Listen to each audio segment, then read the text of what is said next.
नमस्कार, मी डॉक्टर अश्विनी टाक क्लिनिकमधून. आपण आज नाईट स्किन केअर रुटीन बद्दल जाणून घेणार आहोत. तर नाईट स्किन केअर रुटीन आपल्याला काय करायचं आहे, तर सर्वात प्रथम आपल्याला आपला चेहरा क्लीन करायचा आहे, ज्यामुळे की चेहऱ्यावरील जी डस्ट असते ती क्लीन होऊन जाईल आणि त्यामुळे आपण जे प्रोडक्ट्स आपल्या चेहऱ्याला अप्लाय करणार आहे ती नीट ऍब्सॉर्ब होईल चेहऱ्यामध्ये.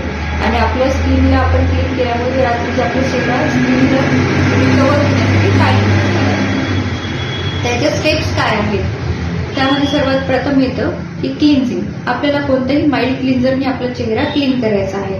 त्यानंतर टोनर, आपल्याला टोनिंगचा वापर करायचा. त्यामध्ये आपण कोणतेही अल्कोहोल फ्री टोनर यूज करू शकतो किंवा मग रोज वॉटरचा वापर करू शकतो.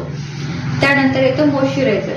तुम्ही तुमच्या स्किन टाईपनुसार मॉइश्चरायझरचा वापर करू शकता, त्यामुळे की हायड्रेशन लॉक होऊन जाईल स्किनमध्ये आणि स्किन हायड्रेटेड राहील. तर फायदे काय आहेत नाईट स्किन केअर रुटीनचे? एक तर आपली स्किन स्वच्छ होणार आहे, म्हणजे क्लीन होणार आहे, त्यामुळे ऑटोमॅटिकली पिंपल येणं कमी होतं. त्यानंतर अँटी एजिंग, जे चेहऱ्यावरती जे सुरकुते असतात ते येणं कमी होणार आहे, कारण की आपण मॉइश्चरायझर